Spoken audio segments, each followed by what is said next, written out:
Hello. Hey, good evening. How are you? Good Well, evening. good Good morning morning. over there on the other side of the world. Oh, Most definitely. it's just past dinner here, you know. Mm, Well, welcome everyone.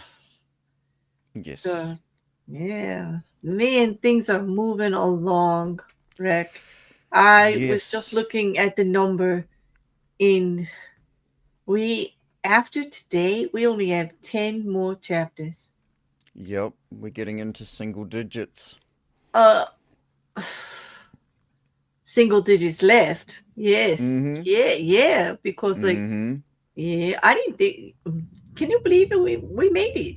Yeah. I mean, Yep. you have to admit that first stream. I had you going for a little bit. Yeah, you did. Especially those first stream preps. Like in the beginning, I'm like, I don't know if this. I don't know. I don't know if this is gonna be. If this is gonna work. I don't know. But I'm having the best time. Um, Mm-hmm. this one. This one hurts though. I have to say, chapter 38 kind of hurts me a bit, but I can take it. I can take it. I got my tough bear suit on today. Like I You think I do? can take it. Excellent. Yeah, I do. I woke up in a really good mood. I just I like yep. I am definitely looking forward to today's one then.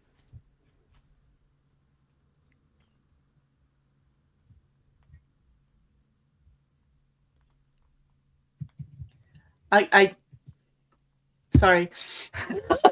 Can you repeat that because it just like faded out on me here? Oh, Like I I didn't. am definitely looking forward to today's one then. Oh, today? Why could you? Oh, you're gonna have at me, aren't you? It's Well, your moment. It's I your can't moment to shine. It's I your can't moment. I can't let you feel like you're on steady ground during the 48 laws all No, the time.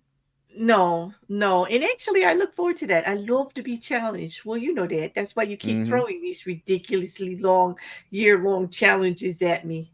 You know, Mm-hmm. I actually, people might think you just want to hang out with me or something because, like, they're really low. I don't know Ah, what you got on your sleeves next. Like, first we did the 50th law. That took a while. true. And, and this one's taking almost a year. Mm-hmm. I can't wait to see what you dig up next. Yeah. Yeah. I think it'll be very interesting. It usually is. I can, you know what? I can confidently say that I have no doubt it will definitely be interesting, whatever you cook up next for I will for hopefully my challenge. exactly. I hopefully I can deliver.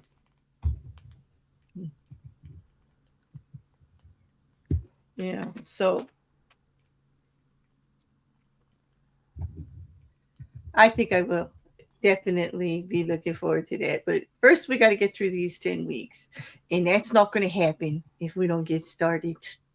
So Mm-hmm. I guess I should bring up the presentation. I actually got Yes. everything in order today. Look at that. Oh, wait, wrong screen. There we go. There we go.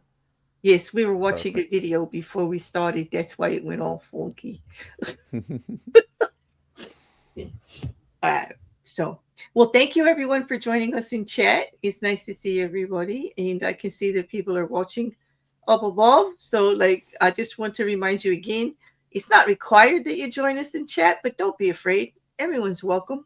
You know, uh, as far as I know, YouTube has a great translator. You can even join the chat, and it'll translate for us. Like, if you're afraid about a different language or anything, but then again, we do like your views and your comments. We've been hearing from a lot of people, right? Rek, in the Mm-hmm. comments, it's been quite interesting. Um, Yes. and they're getting more comfortable because they're really having a go at me here and there.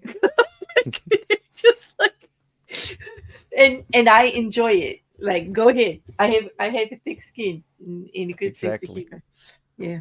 We So, both love a good back and forth with someone who disagrees.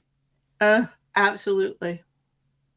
Oh, and so all those people who aren't in chat are just going to get 10 gifted memberships because Purple's not playing here. Purple Dragon Shield, thank you so much. And, and definitely people are going to be getting those viewer messages. People that have that switched on, that are subscribed to the channel, can just randomly get them. I just turned mine back on and I've been randomly getting them from different channels and it's really cool. But thank you so much for the support and the confidences us there, Shill. I appreciate it. That's pretty cool. Yes. Yeah. Mrs. Cassandra, did you get turned green?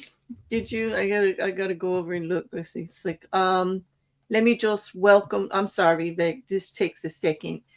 They went to Ahmed Red. Ahmed Red is yours. Frankie Frankenstein, Charlie Welsh, and Mesa Pia, and Cindy Davison on Unveiling, and Jean Lenso, Nelson for the Jam, and Maya. Hey, Maya. Awesome. Yeah. I think I got everybody. Sorry if I missed you guys. Oh, Mrs. Cassandra did get one.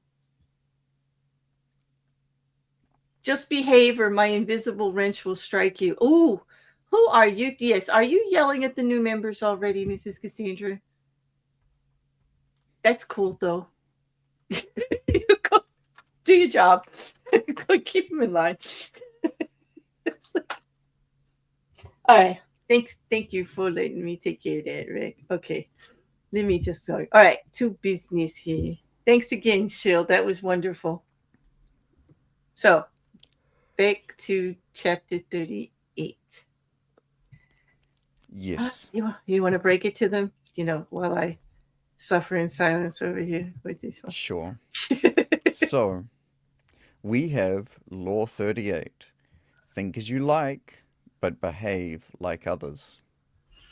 And the judgment goes a little something like this. If you make a show of going against the times, flaunting your unconventional ideas and unorthodox ways, people will think that you only want attention and that you look down upon them. They will find a way to punish you for making them feel inferior. It is far safer to blend in and nurture the common touch. Share your originality only with tolerant friends and those who are sure to appreciate your uniqueness. Oh, pooh-hoo, Robert. I'm not even going to use your full name, like, oh, pooh-hoo, Robert. Like, that's hard for me to do. I think It, it's hard for well, I mean, to be fair, you we're YouTubers, so it's kind of in the job title to not do this. At least not you can't be a YouTuber and do this. You just no, can't. Yes. Yeah. Oh, that's what no. I did. Like, I really wanted to start a channel just so I could be like everybody else. Yeah, true. That was a goal. Not. Like, no. No, I just wanted to be me. I just have this image of some random YouTuber being like, "Okay, what's the current trending a thought on this particular topic?" That okay. You know what? You don't even have to think it, because if you go into your homepage and you have vidIQ, it tells you, and it tries to get you to like make videos on certain topics and do this and do that. It's like, and I can't turn it off. I do yell at it every day if I go in there, though. I can understand that. I do. You know what? Almost every morning, my favorite thing to say is vidIQ, mind your damn business. Like, mind your business.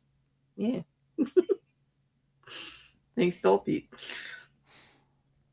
I'm It sure is. there is a lot of people, a lot of YouTubers that make their living out of just solely parroting whatever the popular opinion of any said subject is of the day. Mm-hmm. True, true. But I don't know. Like I said, this one's going to be hard for me because, like, I do agree that you don't really have to ruffle feathers. You should try to get along with people. I agree with all of that. But I don't think you have to hide who you are just to be accepted. I mean, if you have to hide who you are to be accepted, you're around the wrong people. Like, they're Or not your you should be in a people. box. Or they should be in a box. Like, Mm-hmm. yeah. Nobody puts bear in a box. Nope. Yeah, no, no. Yeah. I don't know. This one leaves a funny taste in my mouth. I don't know if it's bad or good. There's no. I'm going back and forth. I do think, though, that by the end of this stream, we will have found a way together, Rekkr, to make this usable in some way for people. To try to take those harsh edges of Robert Greene's philosophy on power, and soften them to be something that's actually usable. Because I know that masking is something that everybody has to do to a way. And hey, don't get me wrong. I know we all have to play the game. We all have to play the part. We all have to tone it down a little bit here and there, to accomplish things. I mean, you're not going to be your like most boisterous, flamboyant self like at the middle of your job, unless your job actually benefits from that. Um,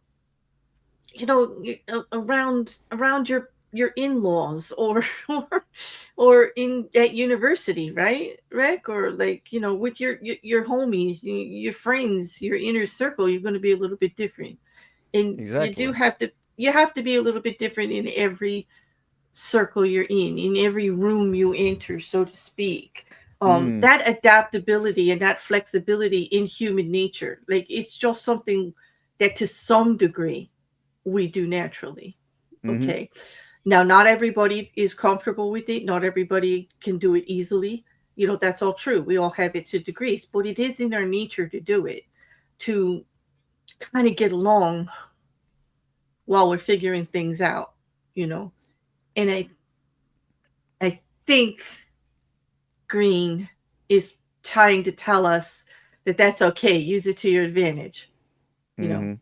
and pull the wool over their eyes and manipulate the hell out of them, which is what he usually, says in some way.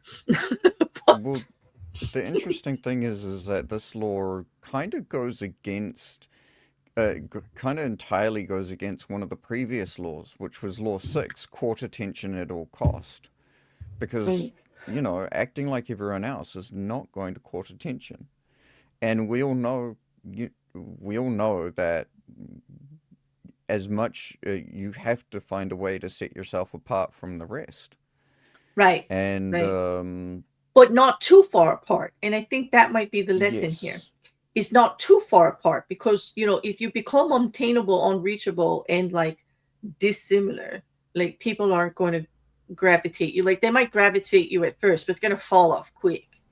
Mm-hmm. They have to have something to hold on to, that they can relate to that is similar. Like that's just human nature too. Um, but it does actually go very much with one of my favorite laws that I think is usable in every situation. Mm. Your personal life, your work life, your social life, out here on the internet life, everything, going to the grocery store life. And that's read the room.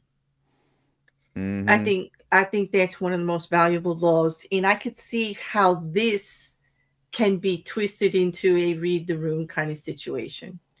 Like, Absolutely. right? Yeah. Well, I mean, uh, let's put it this way. No one's going to hire a lawyer in a leotard. Oh, well, maybe not no one. Well, yeah, I say that, Maybe most and now people. I Maybe now I maybe think you could about it. even say most people, but I wouldn't say no one. I've Most been doing true crime out here for a hot second, and I wouldn't say no one. Okay, okay. Let's just make a distinction though. There's a difference between a lawyer in a leotard and a lawyer that should be in a leotard. Okay, yeah, but like if you've seen some of the defense attorneys lately and the circus that goes on in the courtroom, like yeah, you They would should be hesitate. in a Yeah, leotard, they should yes. definitely. Hmm. Yeah, and I'd like to toss them Yes. from a trapeze, some of them too. But hey, that's a whole nother show. That's definitely a whole nother show. All Yeah, right. I don't think that would be on public cable. No, no, I won't. And even here, YouTube's getting kind of dicey with the terms of service. We actually have to behave ourselves. Okay. Yeah, but they still have issues trying to get rid of all of the Really incredibly bad. lewd content. Yeah, it's amazing how some of that stays up. But on a stream about philosophy, we said the sh word with asterisk and t, and they actually tried to say that that was shocking content. Mm-hmm. I kid you not, people. This is my life. like okay, like I don't know, Genuinely impressive. isn't it? It's genuinely. I said, that's a word that's used in adult conversation. Like every day, I am not removing it. Send it back to the boards, please. Could somebody else look at this? Because like maybe it's your translator that's making it a worse word than it is. Because wow. And I know Mrs. Cassandra is laughing right now because she was part of the mayhem team, the Naked Bear Squad, and we did so much worse on that show and never got a stream taken down. So I don't know what's going on. I really don't. I really don't. It's Yeah. it's one of the most annoying things how YouTube has phases of we want to make ourselves more kid friendly, so we're going to actively stifle any adult conversation. oh, that's far Explain. too adult for us, and then they wonder, oh, why is all our core audience disappearing? Oh, they're and Oh, they all I forget. know is since day one, my channel has been for adults only, and it's been marked that way. Like, I'm not going to Mm, coach my language. I can't be bothered with that. I do believe children need to be protected. So, like, parents, keep your kids away from my stream. It's not safe. Not safe. Like, and I tell YouTube that all the time. Like, the kids should not. No, no, no kids. Like, nope, not going to mm, have it. All right, let's get to the historical examples. We got some dicey good ones here today. yes, we do. We're going The to transgressions, um, Mhm. the transgression is actually in Sparta. We Oh, get to talk about some Spartans. How's oh, everyone? I hope everyone's ready for that one. flashbacks of the movie The 300. That was a good time for me. Yeah, I like that one Yep. very much. Yes. Okay. All right. For So the anyone that trans. wants to follow, Hmm? 1 second, I'm sorry. For anyone that wants to follow along, the link to the PDF for the book is in the description Yes. of the YouTube video. Sorry. I'm sorry that now you can. I'm sorry, Rekkr. It's your turn. Okay. Now it's my turn. Yes. Transgression of the law. Around the year 478 BC, the city of Sparta sent an expedition to Persia led by a young Spartan nobleman, Persaean, nah, Persanes. Persanes. The city Percent. state. Yeah, Percenius. Yeah. Pausanias, that's it, Pausanias. The city-states of Greece had recently fought off a mighty invasion from Persia, and now Pausanias, along with allied ships from Athens, had orders to punish the invaders and win back the islands and coastal towns that the Persians had occupied. Both the Athenians and the Spartans had great respect for Pausanias. He had proven himself as a fearless warrior with a flair for the dramatic. With amazing speed, Pausanias and his troops took Cyprus, then moved on to the mainland of Asia Minor, known as Hellespont, and captured Byzantium, modern-day Istanbul. Now master of uh, Now master of part of the Persian Empire, Pausanias began to show signs of behavior that went beyond his normal flamboyance. He appeared in public wearing pomades in his hair and flowing Persian robes, and accompanied by a bodyguard of Egyptians. He held lavish banquets in which he sat in the Persian manner and demanded to be entertained. He stopped seeing his old friends, entered into communication with the Persian king Xerxes, and all in all affected the style and manner of a Persian dictator. Clearly, power and success had gone to Pausanias's head. His army, his army, Athenians and Spartans alike, at first thought this was a passing fancy.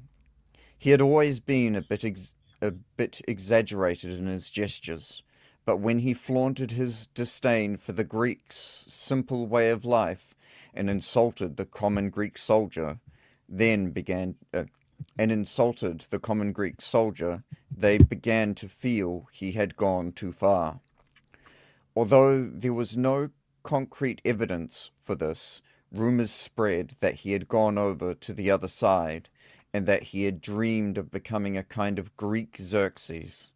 To quell the possibility of immunity, of, yeah, mutiny, sorry, possibility of mutiny, the Spartans relieved Pausanias of his command and called him home. Persinius, however, continued to dress in the Persian style, even in Sparta. After a few months, he was independently hired. He independently hired a tyr. I hate this word. A A trireme. triome. A A triome. triome. Yeah, It's a boat. I know. It's a A boat. triome, and returned to the Hellespont, telling his compatriots that he was going to continue the fight against the Persians. Actually, however, he had different plans to make himself ruler of all Greece.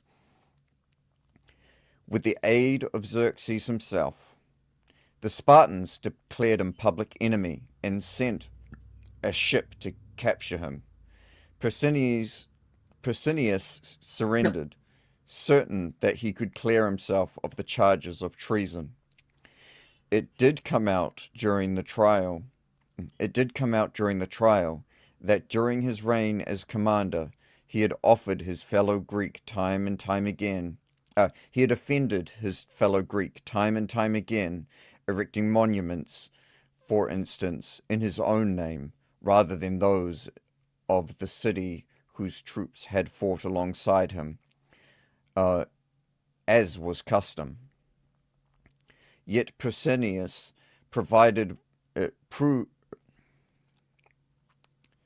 Yet Persinius proved right, despite the evidence of his numerous contacts with the enemy. The Spartans refused to imprison a man of such noble birth and let him go. Now, thinking himself untouchable, Persinius hired a messenger to take the letter to Xerxes, but the messenger instead took the letter to the Spartan authorities. These men wanted to find out more, so they had the messenger arrange to meet Persinius in a temple where they could hide and listen behind a petition. What Persinius said shook them. They had never heard such contempt for their ways spoken so brazenly by one of their own, and they made arrangements for his immediate arrest. On his way home from the temple, Persinius got word of what had happened. He ran to another temple to hide, but the authorities followed him there and placed sentries all around. Persinius refused to surrender, unwilling to forcibly remove him from a sacred temple. The authorities kept him trapped inside until he eventually died of starvation. Ooh. Interpretation. At a first glance, it might seem that Persinius simply fell in love with another culture, a phenomenon as old as time. Never comfortable with the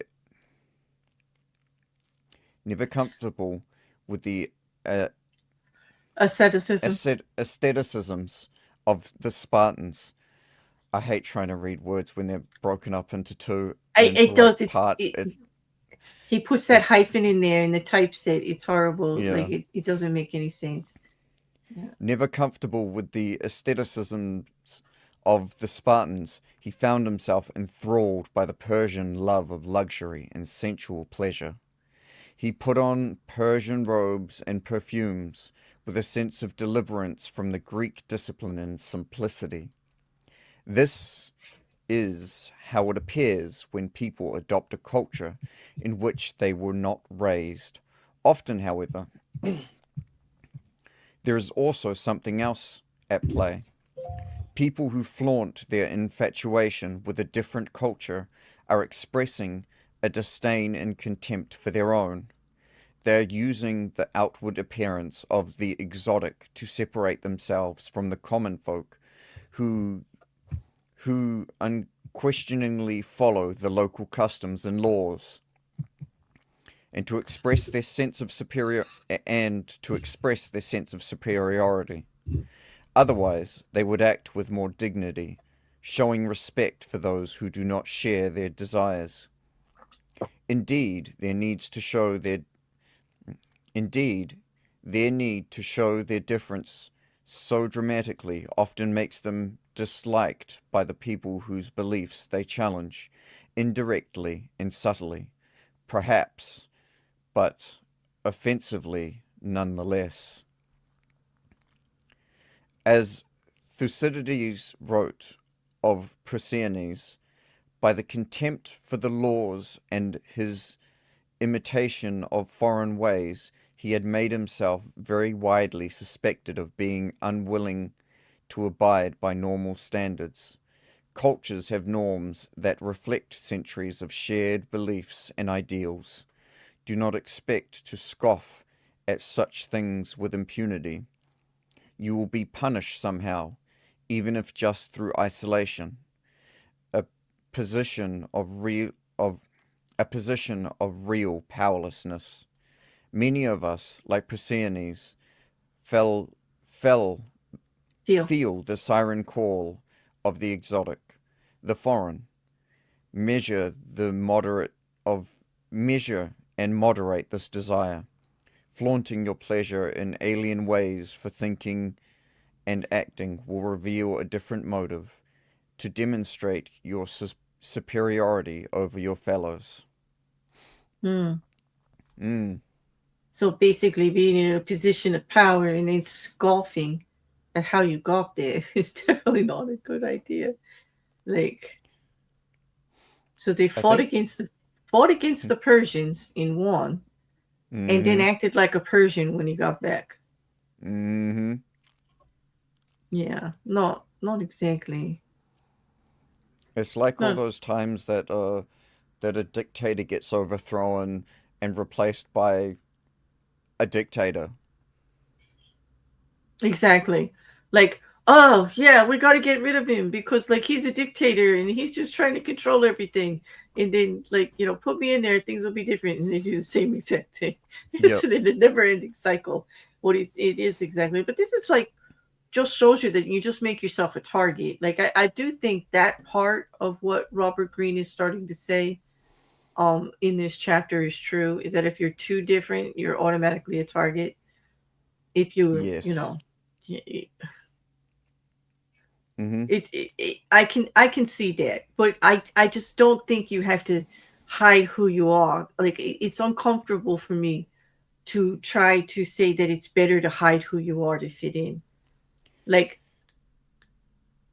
I don't want to say hide who you are, but I would say you don't have to keep pushing the difference in your beliefs onto somebody else. Like because like this happens to me. I have friends in many different communities. And even if you don't think exactly like them or have the same position on different things in politics or religion or anything like that, it doesn't mean you can't still get along on some levels all the way around, as long as you have mutual respect, you Mm-hmm. know, in your dealings with them. I tend not to believe, and it doesn't mean I have any less respect for people who do. Like that's for them and that's fine for them. And they don't tell me that I need to believe, and I don't tell them that they shouldn't believe. Um Exactly. and I use that as an example only because it's very personal to many people. And so it'll be very relatable to a lot of people that are listening, or even in the chat, like that know that you just don't push your differences of opinion on people. Like you can have healthy conversations about the differences. You can even have debates and things as long as you keep it respectful and you're keeping it to the ideals and the issues and not making it personal about the people. I think that's a good way to get along. You know, it's just not really hiding who you are, but it's just not.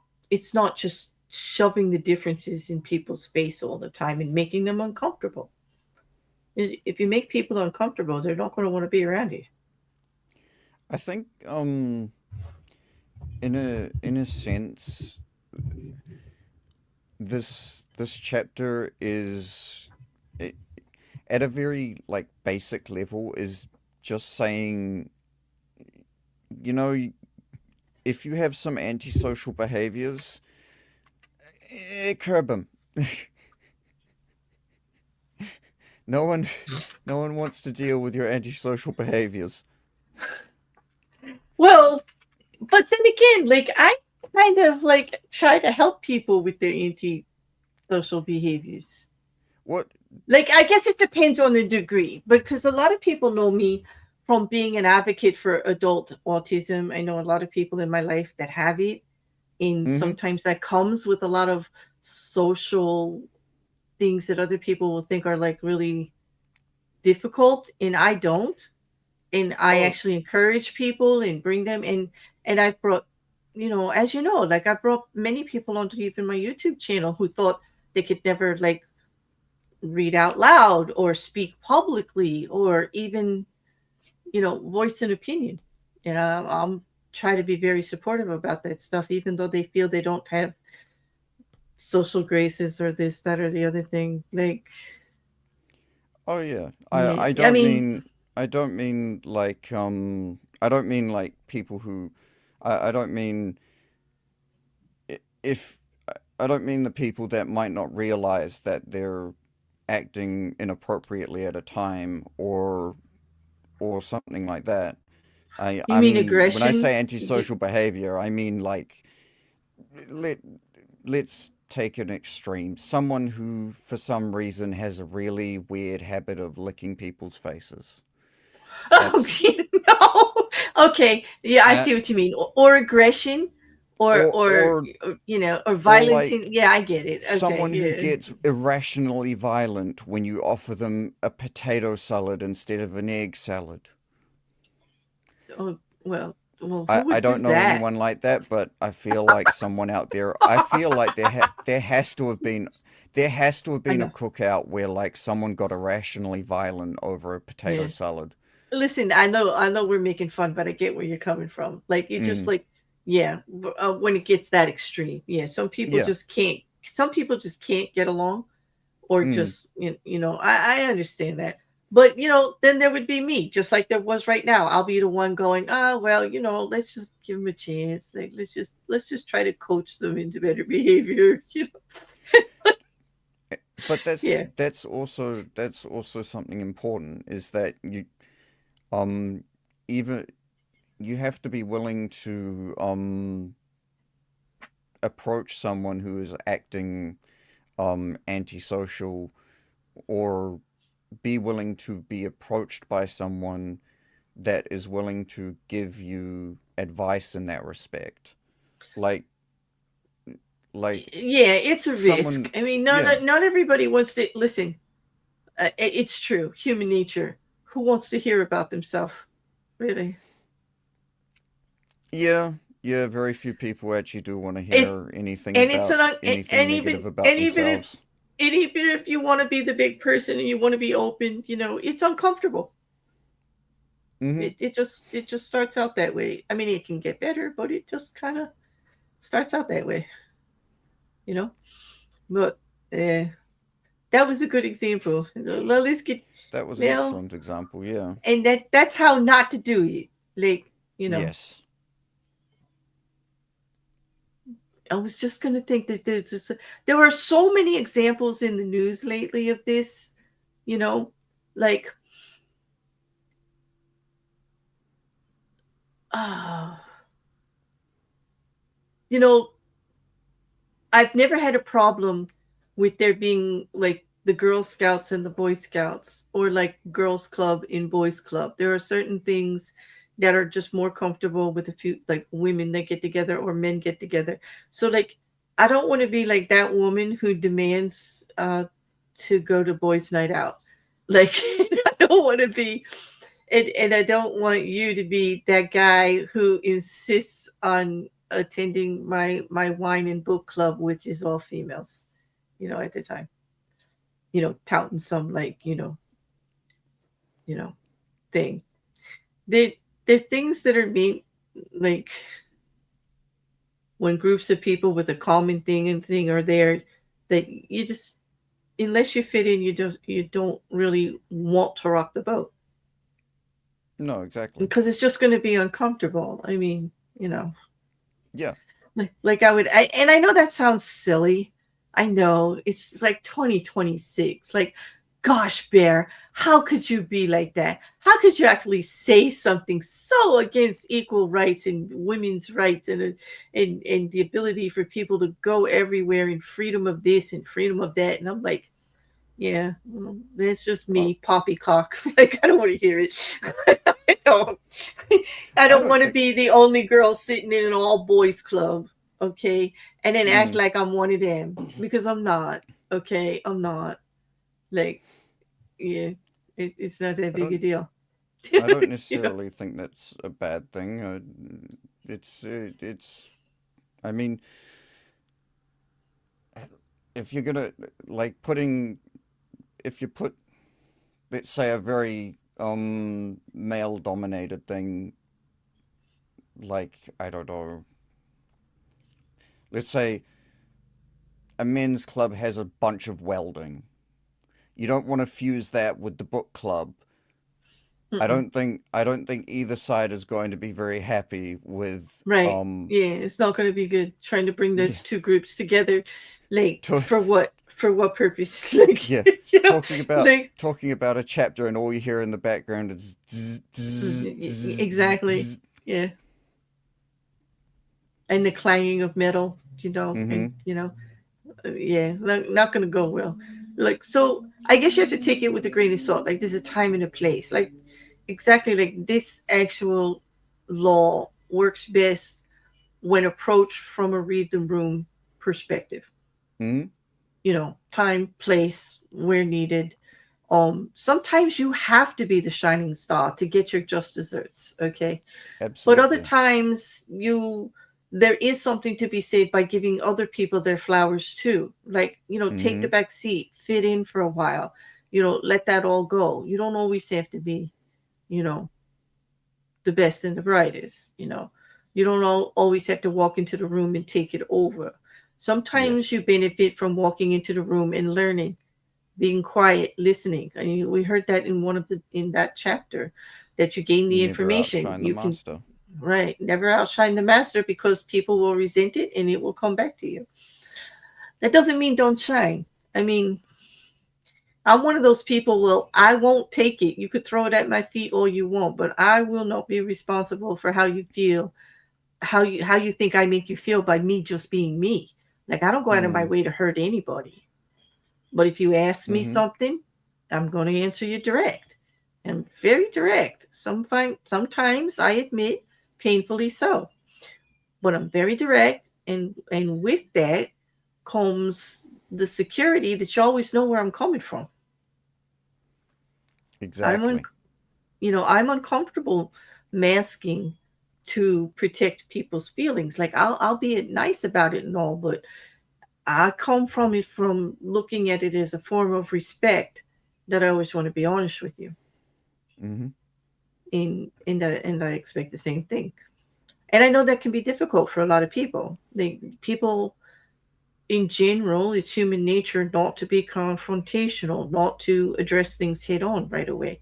It's human nature to want to get along. It's survival, and it works. It does. It's very successful. But when Exactly. you're trying to accomplish something, like your goal, you can only do that for so long. So this might be a situational kind of law, like usable in the right situation, but not usable all the time. No. Because if you're hiding who you are, you'll miss opportunities. I don't want to be in a room full of people not standing out when, like, say, a big you're an author and you just finished your book, and a big agent for a publishing company comes in, and somebody else who's shining brighter gets the conversation and they don't even know you're there. Like, Mm. you could miss things too.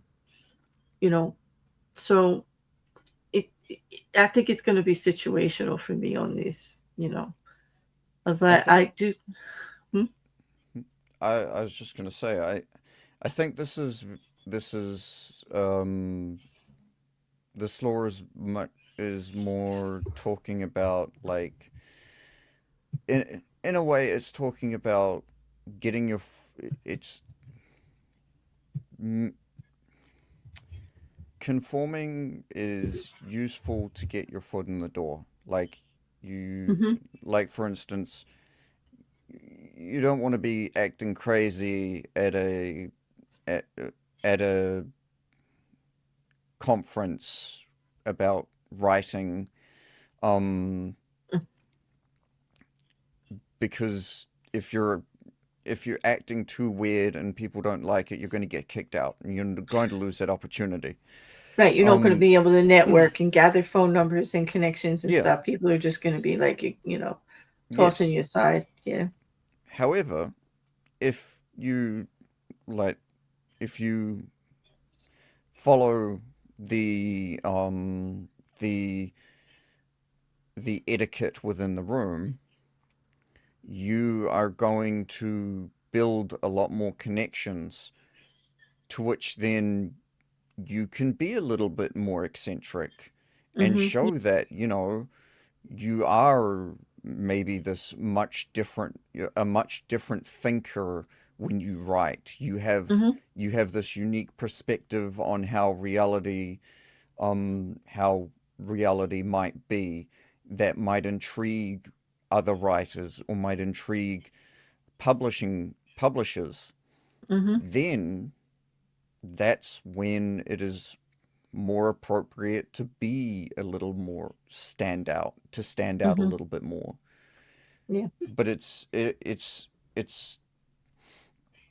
it's about not, I guess in a way it's about, this chapter's about not creating unnecessary friction in everyday life.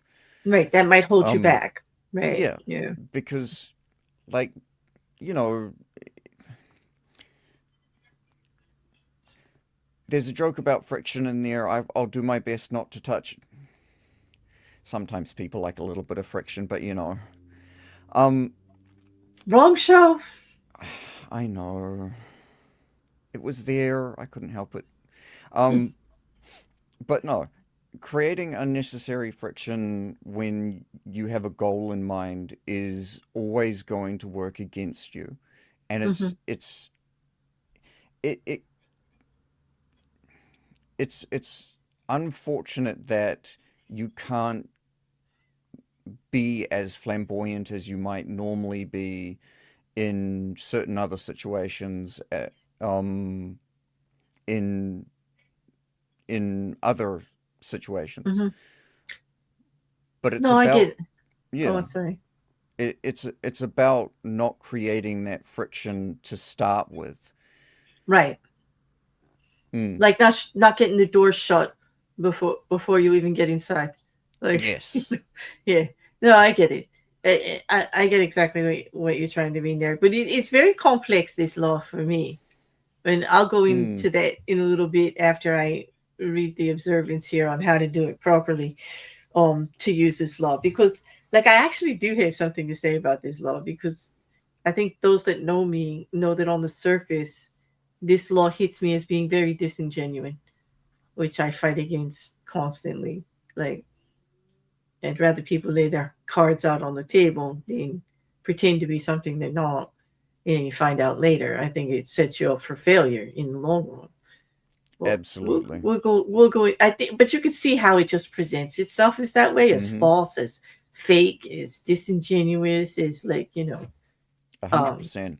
but I do agree that human nature, we all do it to a small degree every day. You have to. You talk to Mm-hmm. people differently. Like, you could talk to 20 people in a day, and you're going to talk to them slightly different, every single one, Oh, based on the absolutely. situation and what you're talking about. And we're like, there's going to be differences. Okay. It doesn't mean that you're being untrue to yourself or anything like that. It's human nature. It's about, it's it is what we do naturally, is to try to assimilate with the person we're with or near, like to find common ground instantly, whether that be in mannerisms or the conversation, or whatever. It's a comfort. Mm-hmm. It's something we just gravitate towards. Well, all right, let's go to this observance of the law. So during the late 16th century, A violent reaction against Protestant Reformation erupted in Italy. The Counter Reformation, as it was called, included its own version of the Inquisition to root out all deviations from the Catholic Church. Among its victims was scientist Galileo, but an important thinker who suffered even greater persecution was Dominican monk and philosopher Tommaso Campanella. A follower of the materialistic doctrine of the Roman philosopher Epicurus, Campanella did not believe in miracles or in heaven and hell. The church had promoted such superstitions, he wrote, to control the common folk by keeping them in fear. Such ideas verged on atheism, and Campanella expressed them incautiously. In 1593, the Inquisition threw him into prison for his heretical beliefs. 6 years later, as a form of partial release, he was confined to a monastery in Naples. Southern Italy was controlled by Spain at the time, and in Naples, Campanella became involved in a plot to fight and throw out these invaders. His hope was to establish an independent republic based on his own ideas of utopia. The leaders of the Italian Inquisition, working with their Spanish counterparts, had him imprisoned again. This time, they also tortured him to discover the true nature of his impious belief. He was subjected to the infamous La Veglia, a torture in which he was suspended by his arms in a squatting position a few inches above a seat studded with spikes. The posture was impossible to sustain, and in time the victim would end up sitting on the spikes, which would tear his flesh at the slightest contact. During these years, however, Campanella learned something about power. Facing the prospect of execution for heresy, he changed his strategy. He would not renounce his beliefs, yet he knew he had to disguise their outward appearance. To save his life, Campanella feigned madness. He let his inquisitors imagine that his beliefs stemmed from an uncontrollable unsoundness of mind. For a while, the torturers continued to see if his insanity was faked. But in 1603, his sentence was commuted to life in prison. The first 4 years of this he spent chained to a wall in an underground dungeon. Despite such conditions, he continued to write, although no longer would he be foolish. Would he be so foolish as to express his ideas directly? One book of Campanella's, The Hispanic Monarchy, promoted the idea that Spain had a divine mission to expand its powers around the world, and offered the Spanish king practical Machiavelli-type advice for achieving this. Despite his own interest in Machiavelli, the book in general presented ideas completely the opposite to his own. The Hispanic monarchy was in fact a ploy, an attempt to show his conversion to orthodoxy in the boldest manner possible. And it worked. In 1626, 6 years after its publication, the Pope finally let Campanella out of prison. Shortly after gaining his freedom, Campanella wrote Atheism Conquered, a book attacking free thinkers, Machiavellians, Calvinists, and heretics of all stripes. The book is written in the form of debates in which heretics express their beliefs and are countered by arguments for the superiority of Catholicism. Campanella had obviously reformed. His book made that clear. Or did it? The arguments in the mouths of the heretics had never before been expressed with such verve and freshness. Pretending to present their side only to knock it down, Campanella actually summarized the case against Catholicism with striking passion. When he argued the other side, supposedly his side, on the other hand, he resorted to stale cliches and convoluted rationales. Brief and eloquent, the heretics' arguments seemed bold and sincere. The lengthy arguments for Catholicism seemed tiresome and unconvincing. Catholics who read the book found it disturbing and ambiguous, but they could not claim it was heretical or that Campanella should be returned to prison. His defense of Catholicism, after all, used arguments they had used themselves. Yet in the years to come, atheism conquered, became a Bible for atheists. Machiavellians and libertines who used the arguments Campanella had put in their mouths to defend their dangerous ideas. Combining an outward display of conformity with an expression of his true beliefs in a way that his sympathizers would understand, Campanella showed that he had learned his lesson. That's a twist. Interpretation. In the face of awesome persecution, Campanella devised 3 strategies. Moves that saved his hide, freed him from prison, and allowed him to continue to express his beliefs. First, he feigned madness, the medieval equivalent of disavowing responsibility for one's actions, like blaming one's parents today. And next, he wrote a book that expressed the exact opposite of his own beliefs. And finally, and most brilliantly of all, he disguised his ideas while insinuating them at the same time. It is an old but powerful trick. You pretend to disagree with dangerous ideas, but in the course of your disagreement, you give those ideas expression and exposure. You seem to conform to the prevailing orthodoxy, but those who know will understand the irony involved, and you are protected. It is inevitable in society that certain values and customs lose contact with their original motives and become oppressive. And there will always be those who rebel against such oppressions, harboring ideas far ahead of their time. As Campanella was forced to realize, however, there is no point in making a display of your dangerous ideas if they only bring you suffering and persecution. Martyrdom serves no purpose. Better to live on in an oppressive world, even to thrive in it.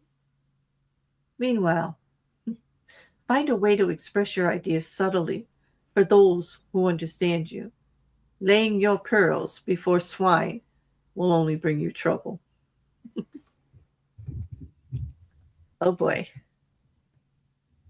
This example is actually a really good example as to how to enact the most effective change in any sort of system, and the way that and the most effective way to effect change in any kind of system. It's not necessarily aggressively attacking the system, but in fact working with the system to move it into a better place. And a lot of people, there's so many people that miss this idea and think that the only or the best way to change something is to actively antagonize it, even if it is a well-established system. In fact, the easiest way to sort of look at something like this is Campanella, in a way,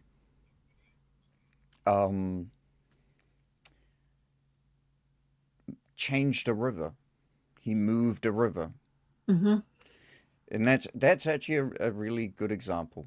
Try and stop a river. Right. Go find a river anywhere, jump in the river, and just try and stop it with your hands. Not gonna work. It's not going to Yeah, work. You're not going to be able to do it. And in fact, any part that you do stop, just because of um how uh how ineffective you are, the bits of water that you do stop, they just move through you. They move that's right. around. They And they and then they end up, continue their way. yep, Yeah. and then they continue their way. But if you actually work, if you work with the river in a sense, and you move it bit by bit, you say you start digging a bank, you dig the bank more and more and more, and it's slower, but you are effectively starting to change the river. And Right. once you've dug enough of that bank and moved enough, the river will change. But the whole time you're in the river, you're part of the river. So Yep. what you're saying is sometimes it's better to be on the inside of something, affecting small changes to gradually change the whole, instead of Yes. fighting against it from the outside. Yes. They like say like during conversations and just dropping just a slightly different idea about something and Mm-hmm. working at something slowly from the inside, Mm-hmm. being true to your ideas but not like throwing them in people's faces. Like Yeah. sometimes just by your example you can exhibit change in people's behavior and thinking on things by setting an example. Yeah. You And know, not throwing it in their face and saying you got to do this or you got to be like this, or we do that with if you're a parent, you do that with your children by setting an example. What they see is what they do, and yet you mm-hmm. don't have to constantly say you got to do this, you got to do that. Sometimes the subtleness of actually what you represent for them and how you're conducting yourself sets the example for good behavior and what to do in certain situations. Yeah. Mm-hmm. It's it's um it's the difference between giving someone guidance and ordering them to do something. Hmm.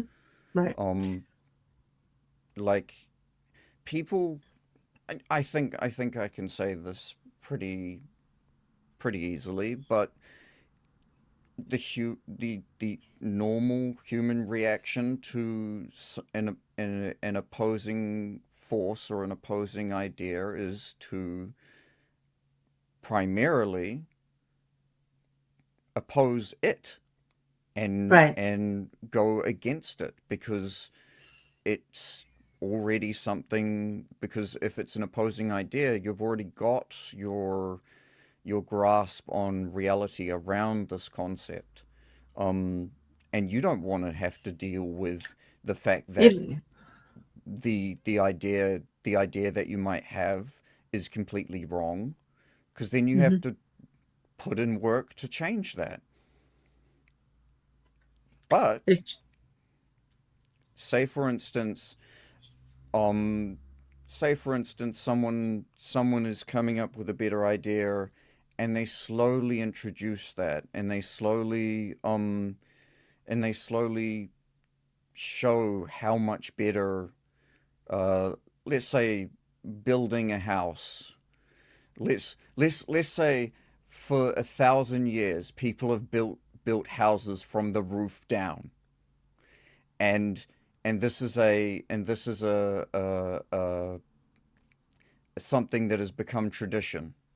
Um, but if for instance you start showing people that you can build a house faster by building it from the base up, you don't necessarily have to tell people to do it, but just by your actions and just by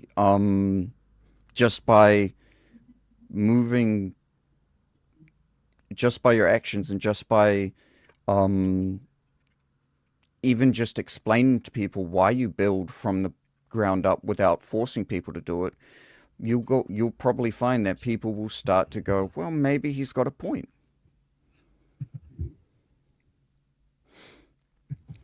No, But totally mm, get that. You know, that's gonna, by not forcing it on them, letting mm, people discover it themselves. That works. That definitely works better. Nobody yes, likes anything like crammed down their throat. That's for sure. Like nobody, no, we're gonna push against it, especially if we have ideas of our own about something. New information is one thing, but having somebody like come at you and tell you you're totally wrong, your human nature, the first thing you're going to do is try to prove that like what they're saying is wrong. And then mm-hmm, now you're not opening to listening. Now you're like completely turned off. The best thing to do is to not actually make that friction in the first place, so that you're still exchanging ideas and the information could be absorbed. Because once you get to a place where you're going, nope. Once you're there, once you said that in your head, and now you're listening to what they say, just to the points of countering it, just for looking for things to push against, mm-hmm. and it's just not going to be productive, you know. And that's how No, most it's not. disagreements are, right? Like that's how most disagreements are. That's why Mm-hmm. things don't get settled very well. You got to take a cooling off period and come back to it later. Yeah. Would you Yes, like to read? Would you like to read the quote? I can absolutely read the quote. Ooh, why is that? There we go. Okay. For a long time I have not said what I believed, nor do I ever believe what I say. And if indeed sometimes I do happen to tell the truth, I hide it among so many lies that it is hard to find. Nicola Machiavelli, in a letter to Francisco. That that's Gucciardini. Yeah, that's that's a not a hard real one. word. Yes, it is. Someone It's Italian. Is it the no Gucciardini? Like, go ahead. someone had a spasm and hit the keyboard. Hmm. Nah, come on, it's a romantic language. You can do Okay, it. Francisco Gucciardini, There you go. See, I know you could do it. May 17th, uh, May 17th, 1521. There you go. Bravo. Bellissimo. Yeah, he likes to throw these things at us, doesn't he? Yes, Robert Mm-hmm. Greene. So, in order to wrap my head around this chapter, Rekkr, I did what I gotta do. I bulleted the whole thing, like pros and cons, like all the way through the main points of this, because like we can give examples, we can go round and round, but basically his strong premise is that you shouldn't let people know what you really think. And Mm. I'm like, not really, I'm not down with that. I'm not down with that. Like that has to be watered down a little bit for this law to be useful in everyday life. Uh, for this law not to come back and smack you in the face, really hard. Yes. Yeah. So, as far as the bullets, do you want to go every other one, or Sure. like okay? Do you want to start? Yeah. Okay. Law 38 is about adapting your outward behavior to match the social environment, even if your private beliefs stay unchanged. And that's like just keeping it to yourself until you fit in, right? Mm-hmm. Nothing wrong It, with that. I don't have to go to church with my aunt because she wants to go and announce to everybody at church that I'm an atheist. Like that's not productive, is it? vegans Like could learn a thing or two about that. yeah, like you don't go to a barbecue and say, yeah, I get it. I get it. Like you don't have to make it the thing. Mm-hmm. Okay. It doesn't mean that because I went to church with my aunt because she needed a ride, she really likes to go and I wanted to do a nice thing. I'm not changing my beliefs by going into the church. And I'm not No. challenging them either by announcing any anything about how I feel about it. Mm-hmm. You know what I'm saying? Like it's not going to change my beliefs, and it's not going to do anything for them either. Like it's just going to be a mess. So why bother? You Exactly. know? Yeah.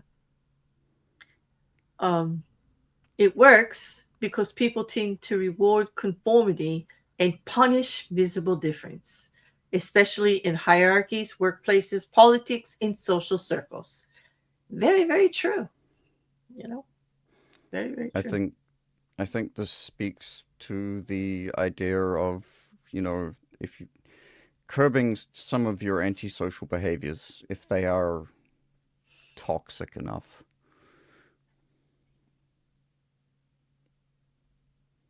or if they're Mm. too toxic.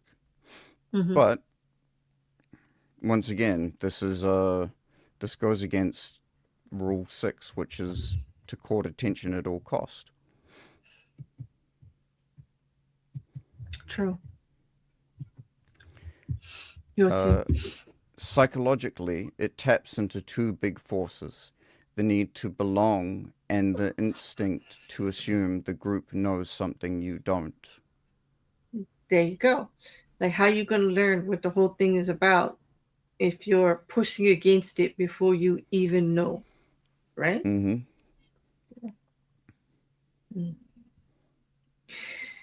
The law is most effective when the stakes are high, the culture is rigid, or you need access, trust, or influence before revealing your real position. Um, like that one's rough. Um, I'm gonna take the example of, you know, not making it a big deal about your beliefs. Mm. Um, it doesn't become an issue unless unless you're starting to get pushed on that not believing the same as them is somehow wrong, or they start with stuff like that.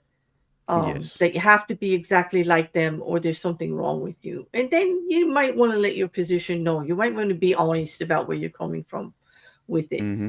And I'm not saying hide your beliefs. I'm just saying don't throw them at people, you know, just Yeah. like your opinions about things and stuff like that. Yeah, you can give them, but isn't it better sometimes to wait to be asked, you know?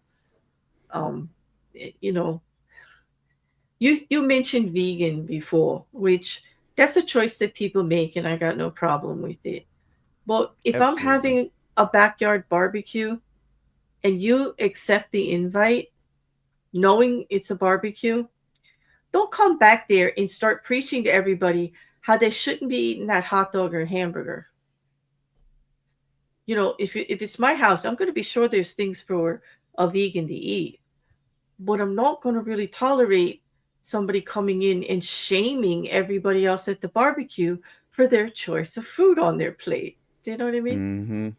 Yeah, like that's not a good thing, especially since you're accepting the invite to come and you know what it's going to be. You just don't walk Mm-hmm. into that room knowing that and then just make it a big deal. You know what I mean? Like Yep. you made the choice to be there, you know, but that doesn't give you, it's not a good idea to like make the choice to be there and then choose to turn the whole thing upside down. Like, Yes. yeah. Oh. And then it fails when authenticity is more valuable than blending in, such as in creative spaces, trust based relationships, or moral standpoints. Mm. And that's And true. and that's here because like when it comes to your intimate personal relationships, your relationships with your family, honesty is the best policy all of the time. Like Exactly. I don't know about you, Rekkr, but when it comes to a partner, I I don't need to be yes to death. Like No. don't tell me you want to watch the silly reality show and sit there and be quiet and not enjoy it and just like, you know, just play along and then go out with your buddies and make fun of it the whole time and talk about how stupid I am for liking the show. Like it's just not right.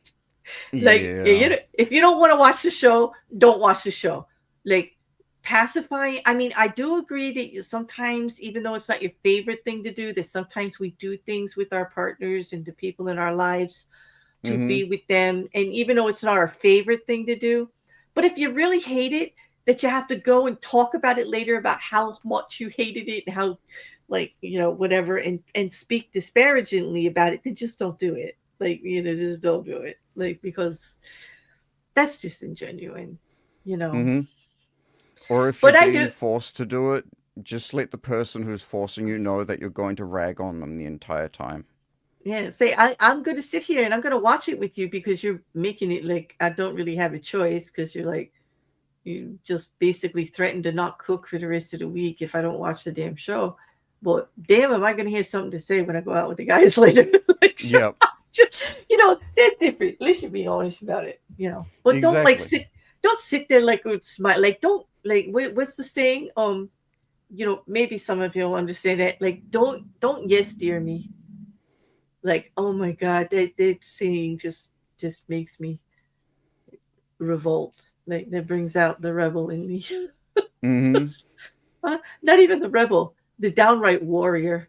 Like, it brings out the warrior. You know.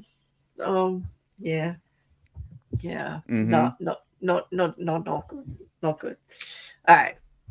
It also fails when authenticity is more value. Oh wait, is that the same? It's the same one. I copied it twice. It can You missed become that. dangerous, right? When Mm. conformity requires silence, dishonesty, or participation in something unethical. Yes, it absolutely can. Now, there is a situation where it's kind of important to keep your lips shut, and that is if your life depends on it. If you Oh, if it's you are true. if you witness something horrendous, and if you speak up, it will end horrendously for you. It's best to keep your lips shut and just speak up when you are safe to. Yeah, that's a good point of like how using this law is also situational all the time. Mm-hmm. Yeah, definitely. Hmm. Next. In modern politics, it shows up when leaders mirror the language, dress, and values of target groups or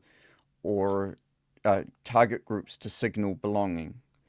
Mm-hmm. And we see this quite a lot, where a politician will take the mannerisms of the area that they're in, or take on the accent of the areas that they're in, to try Mm-hmm. and fit in, to try and level with the people, to come across as, you're that they're one of them.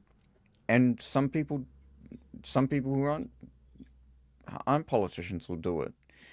Um, in fact, we do this unintentionally, Mm-hmm. um, all the time. If you, the best example is, say you have a friend who then moves, say you have a friend who's American who moves to Germany for 5 years, and then you meet up with them again after 5 years. You're going to They're more or less going to end up having a German accent, or some kind of a German accent. Mm-hmm. Or mannerisms that they picked Or up, or some yep. kind of fondness for a food, or some kind of cultural thing, and they're going to bring it back with them for sure. Mm-hmm. And we do that every day with the people that we meet and the changes that we make in our life. Like, yeah, absolutely. Yeah, Mm-hmm. absolutely. Like, I know if I'm around anyone who speaks with a southern language for too long, I'll start with that. Definitely, you know. And it depends on which ones of my relatives I was around, especially when I was younger. Like, you just pick that up like so quick, Mm-hmm. you know. It you know in in celebrity culture, it appears as a staged authenticity. where public figures look casual or relatable while carefully controlling their image. In other words, like, you know, dressing just like everybody else in like some jeans and whatever and tousled hair while they're doing a speaking, you know, at a college. You don't need to know that they actually had 5 meetings about that. What would be the best attire, how they should present things, and those jeans are actually $5,000 designer jeans, and the jacket's an antique, and they spent Mm-hmm. 3 hours doing makeup and hair. Like you don't get to see all that, and but they casually cultivate that down to earth appearance, and Yep. into speech that's relatable to you, and it's all being manipulated and manufactured behind the scenes, and very controlled. You know, Exactly. and that's the disingenuous part about this that I don't like, but I do know that it happens every day and it's actually necessary. It's something, I mean, it's easier, like you said, in politics where they'll mimic, like it's like when somebody takes the stage and all of a sudden they're a fan of whatever sports team from that city they're in is making waves. It's a way to relate to people in a harmless kind of way. Is he really, Exactly. when you go to Wisconsin and you say you're a Green Bay Packer fan, and like, and then you go to New York and say you say you're a Jets or a Giants fan, you know what I mean? It's just not, nobody really believes you're a fan. Maybe you don't even like football. Like, nobody really believes, I think, that you're a big fan, but it's just a way to start that conversation on some type of equal level, some type of bonding and relatable level. You know what I mean? Like, to the crowd. Yeah. Well, it makes sense, even if it's shoddy. Exactly. Yeah. The strongest takeaway is that this law, is less about faking everything and more about knowing when social camouflage protects you and when it costs you too much. And that's once again talking about know when to stand out. Um, knowing when that knowing when conforming is actually in the long run better for Hmm. your life goals, for instance. Right. Not creating that friction right Mm-hmm. now, but it becomes really important if it has to do with your boundaries or your integrity or something you feel really strong Mm-hmm. about. You know, um, If it goes against your principles, I mean, then exactly. Like, and then sometimes two of your principles can like rub up next to each other at the same time, and it could be mm-hmm. very conflicting. Like, you'd have to make the choice. Like, say you are very good friends with someone, and you both get a job in the same company. Mm-hmm. Okay, and I'll just put this scenario to see what you would do. And your friend, okay, calls out of work sick, but they're actually going to a concert and they had to drive 3 hours, and that's why they called out sick. And so the next day, everybody's at work after this happens, and you get called into the office, and the boss says, one of your coworkers reported that so and so was actually at a concert instead of sick yesterday. Do you know anything about that?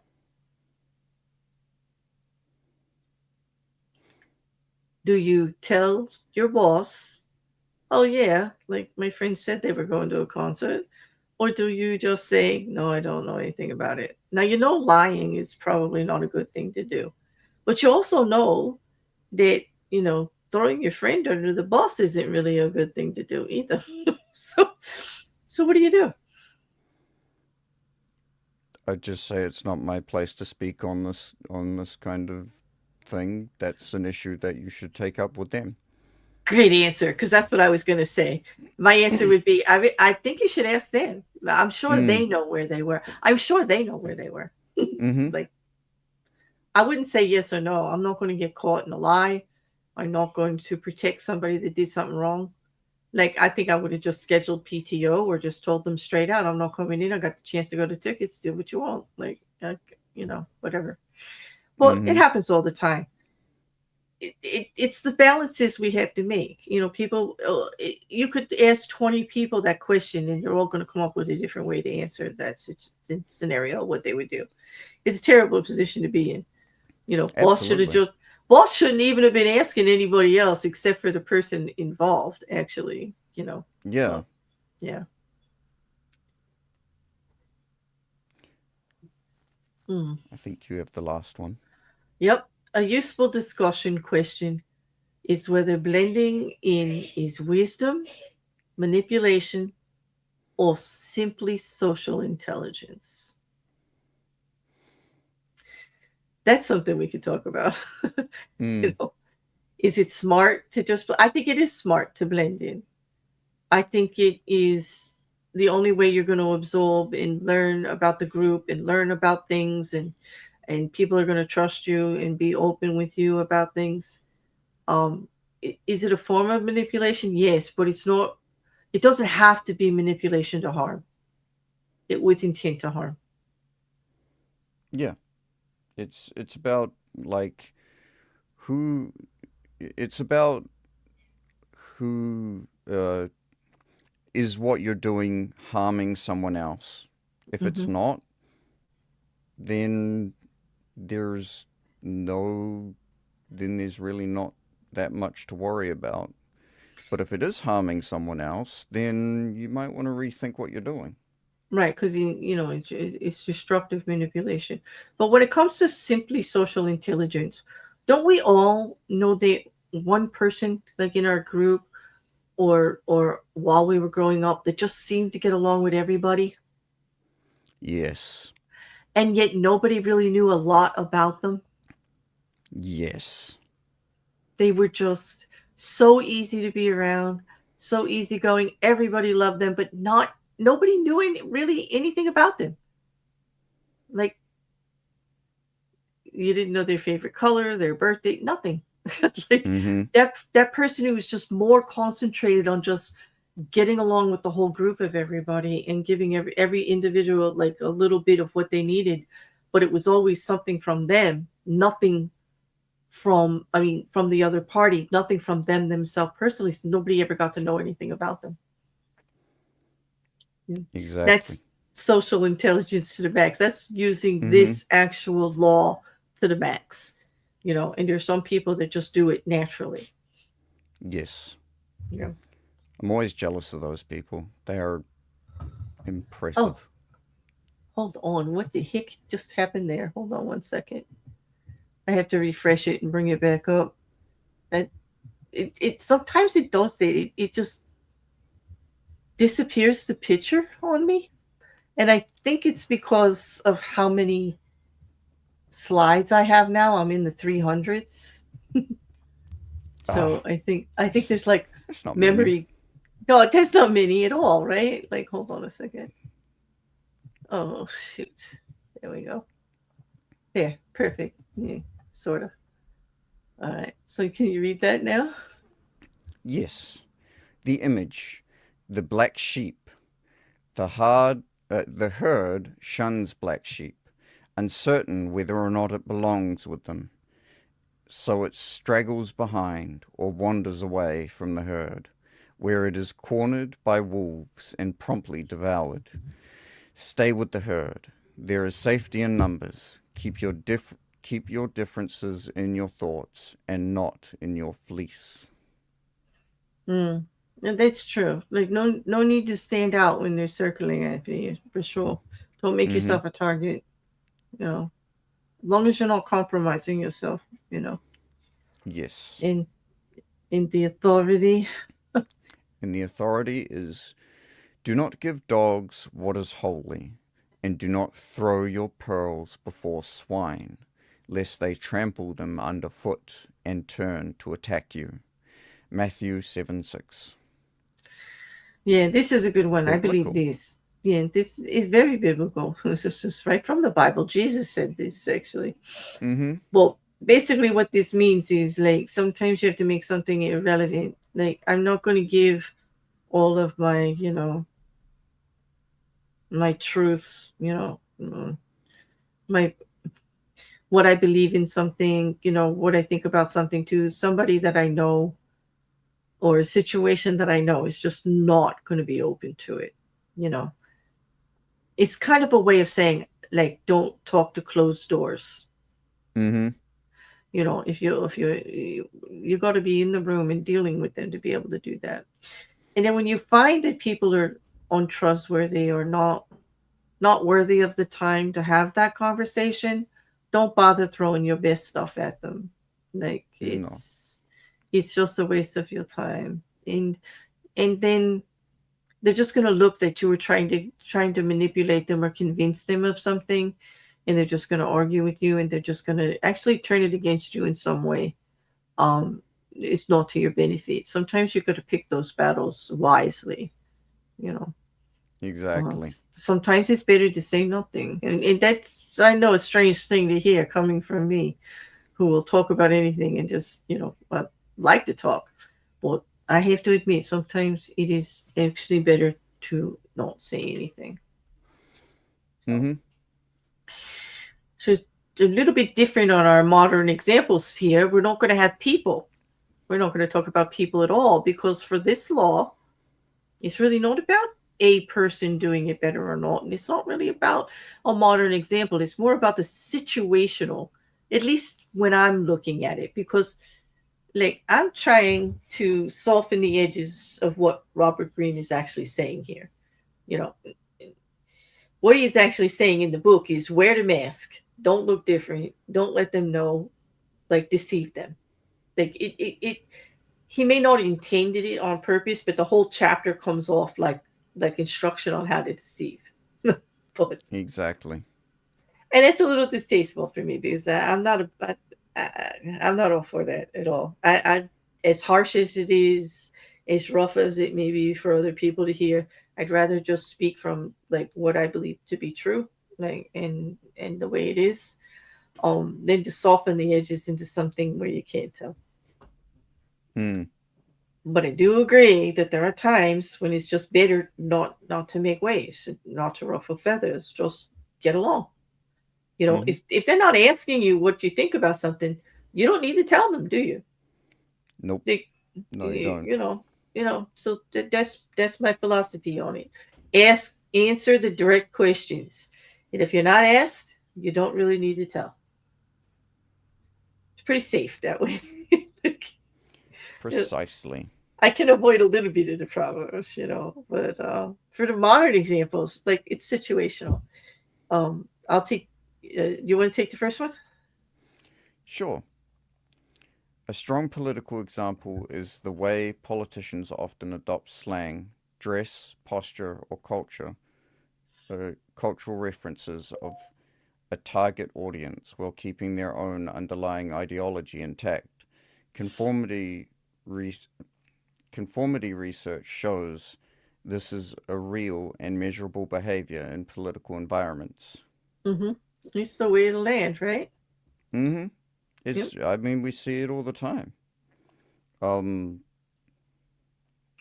Wait, we can't talk about specific We can't talk politicians. about individuals. No, we Well, we can can't. we can definitely say that it's not unusual in a campaign to somebody to just, like I said before, get up there and pretend like they're a fan of the favorite football team of the town they're in, Mm-hmm. and they don't even watch football. Like they're more a golfer, or they think Exactly. football's dumb. Well, they're not going to tell you that. They're going to say, "Yeah, go Bruins or go Packers or go whoever," and like Yep. or make something like, "Oh yeah, how about those Mets last night?" Or Mm-hmm. something like that. Football, baseball, basketball, whatever it is. Um, just to have something in common, something from that town or that area that was on the news recently, or that is something that everybody just likes to do, you know, based on popularity of it or anything, or just drop key location sites that people go to that are Mm-hmm. popular, slang that they use, like they say, like popular nomenclature for the area, you know, Exactly. Yeah, it's just comfortable. It makes people open to what you're saying a little bit, so start listening a little bit better. That's all. So they're not going to tell you they actually hate sports in general, or you know, or they don't like visiting your city. Like, you're never going to hear them say that. No. Okay, a celebrity example is the modern staged authenticity. Oh boy. The staged authenticity model, where a public figures appear casual and relatable or vulnerable in carefully managed ways to fit audience expectations while still controlling the narrative. And we were talking about this before, that it's all performative. That's the word. Yes. It's performative. They coming out there in the faded jeans with the ripped jeans with the knee and everything. Like, I mean, they would be like the rock star in the rich, wearing those $5,000 jeans that have rips in them and holes, and they look like they're dirty, but they're not. They're wearing, Yeah. you know, A multimillionaire dressing up, making themselves look like a bum, and then you find out that each one of those pieces of clothing is worth more than your yearly salary. 5,000. Yeah, exactly. It's like you don't know what's going on behind the scenes, like at all. Basically, it's just to fit the audience expectations. If you go to a rock concert, you expect to see a rock star on the stage. Yes, Exactly. I don't want Bruno Mars or Slipknot walking out there in a 3-piece suit. Like, I don't. Like, that's not what I came to see. Okay, right? Yeah. Yeah. You don't want to hear Bruno Mars doing death metal. No, in really, Slipknot doing nursery rhymes is not going to be my favorite thing either. It's not going to happen. Anyway. I have heard Corey Taylor sing SpongeBob, so there is that. I'm sorry you had to go through that trauma. It was amazing. No, I would have that trauma any day of the week. That was hearing him sing the SpongeBob theme song was fire. Okay. I have not heard that, and I'm a fan. I'll have to show you. You will. You'll have to put it on the list. Yep. Okay. Okay. And the last one is another modern example is celebrity activism, where stars often tailor their public message to the moral language of the moment, so they remain legible and acceptable to both fans and media critics. Oh, is that like the trending woke, whatever's trending in politically correct, or currently where people are taking sides about ICE, in celebrities are doing performative activism on that cause. They could believe it or not believe it, but they're getting on nobody's going to tell me that their managers aren't like looking at the statistics every day to see which side is like more prevalent in the area. Because a lot of it is made to keep them in the news and to keep them in the proper messaging for whatever is popular at the time. Yes. And that's why it keeps changing. Like, this year it's this and next year it's that. And, it's not always the same. Like, I have more respect for the celebrities that keep to a specific type of activism over and over again. Like,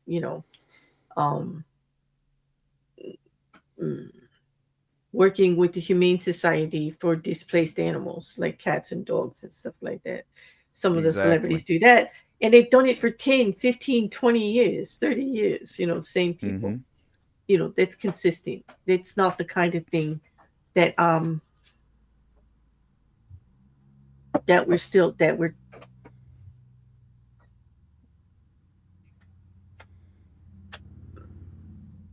sorry, my dog just decided to open the door. It is like scared me for a second there because it just flew wide open. When it's a consistent message and all, it's like more believable. It gets hard, especially it could be a failure if you notice that they're changing their stance on something from year to year, or they're going back and forth, waffling, or being wishy-washy, then that's not good. That's not good Absolutely. at all. Yeah. Well, but it's, it's what they do. It's part of the business, isn't it? Yeah. Mm-hmm. Questions.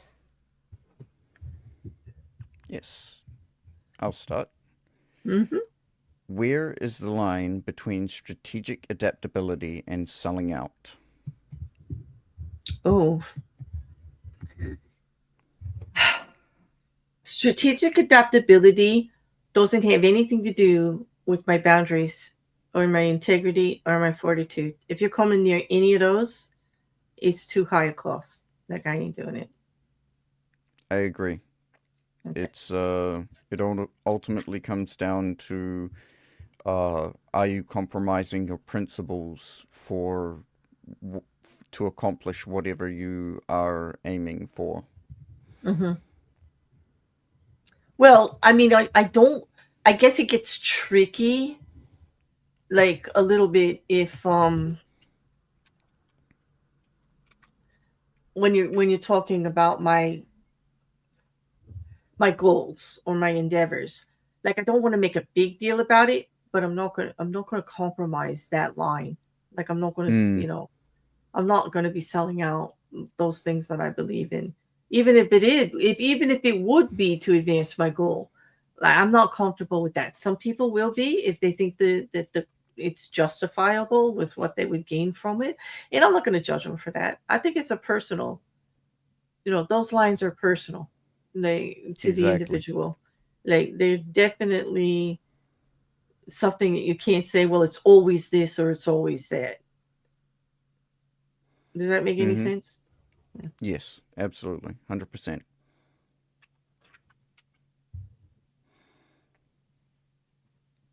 Okay. Do people trust someone more when they are consistent or when they can read the room? That hmm. I'd say probably consistent. Um, People tend to like consistency.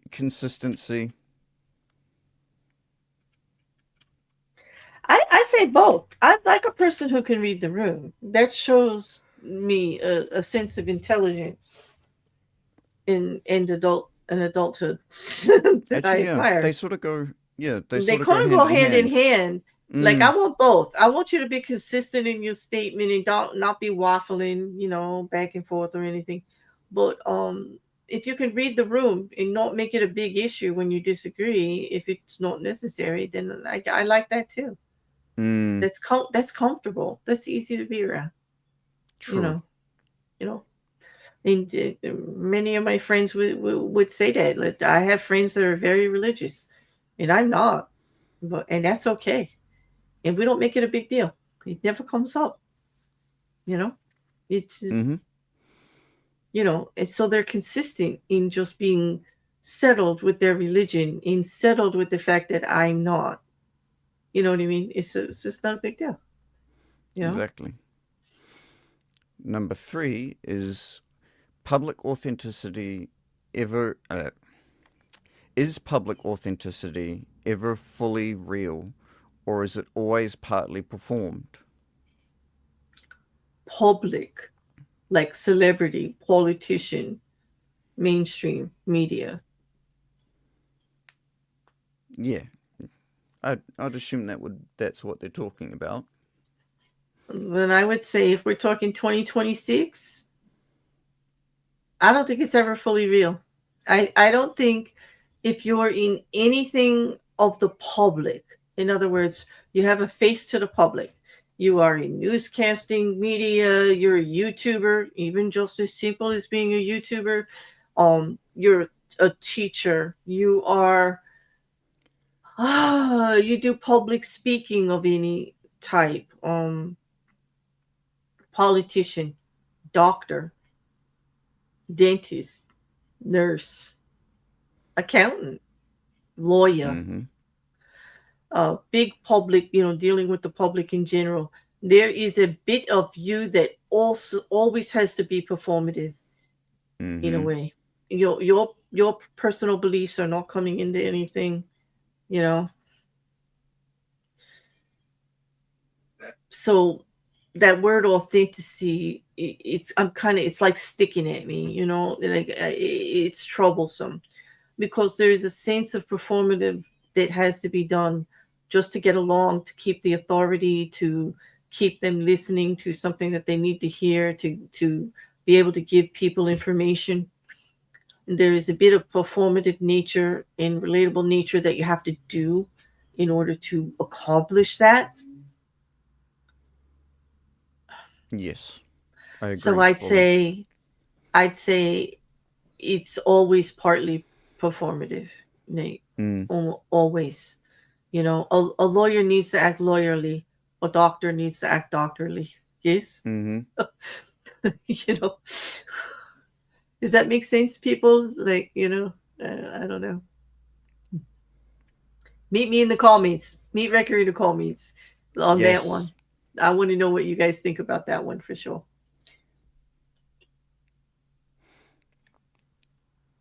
Is it me or you? I can't remember. It's you.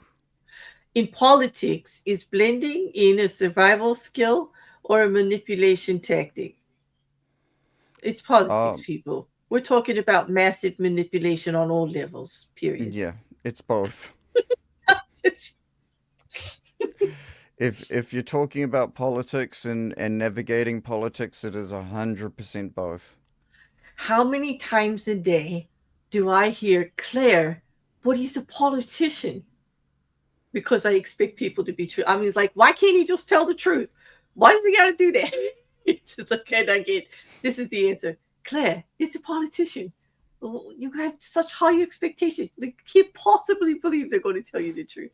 Like, Mm-hmm. yeah, it's like, yes, totally. Number 5. Which matters more to you, being understood or being accepted? It, mm, I think um I think to I think this one is sort of I kind of think these are sort of mutually exclusive because um being accepted is the result of well is generally the result of being understood. So ultimately being understood is more important than just being accepted. yes, Um, but it could be because situational, right? well, yeah, but here's the thing. I would, I think being understood is far more important than being accepted because at least if you're understood, people know what hill you're dying on if they disagree with you. Mm-hmm. At the end of the day, you want people to understand more. You want people to understand because at least if people understand what you're saying,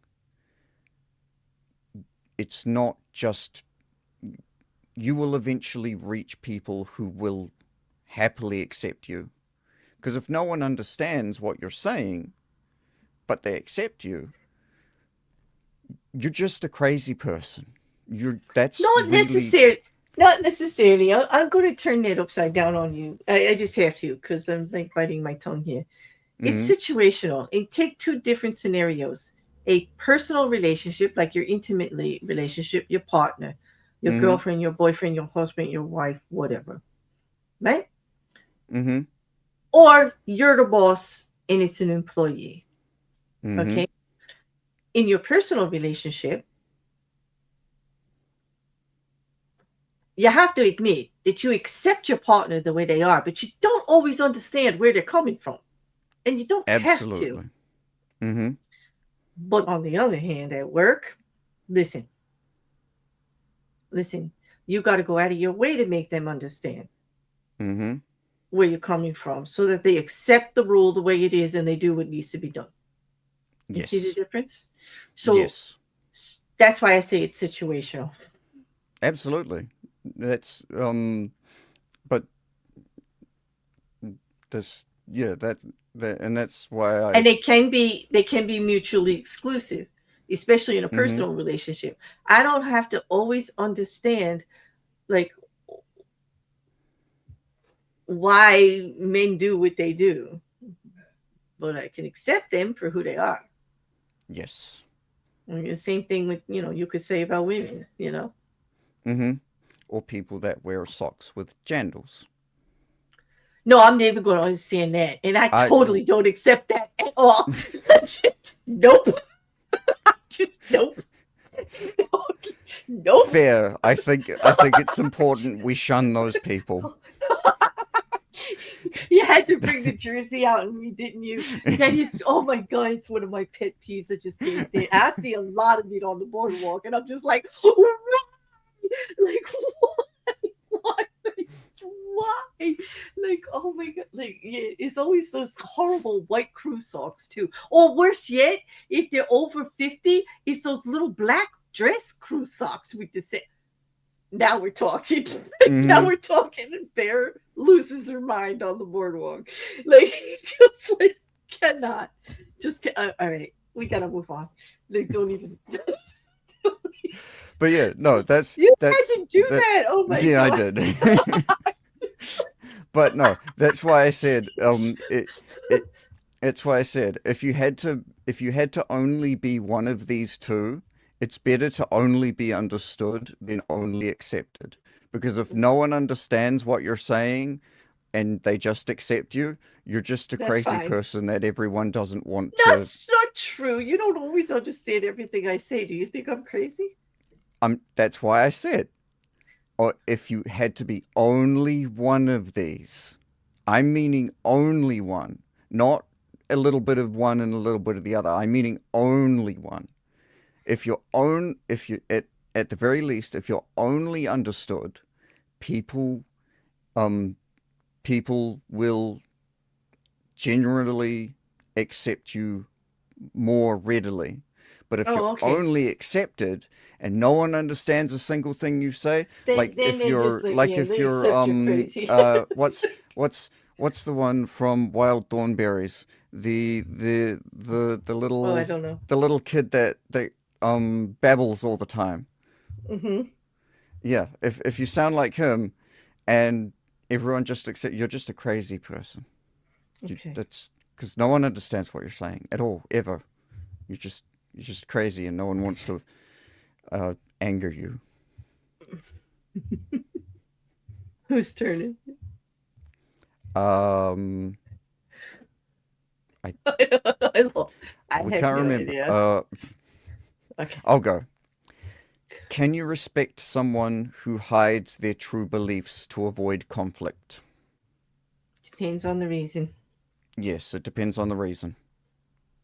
Because some people just can't handle conflict Mm-hmm. and they choose to walk away quietly and just avoid the whole thing. And I'm not going to challenge them on it. But somebody who's hiding their true beliefs, not to be confrontational, to try to gain something without giving the other person the full information, I might have an issue with. Exactly. It's a intent to harm issue for me. It depends Mm, on the intention, the reason. Yeah.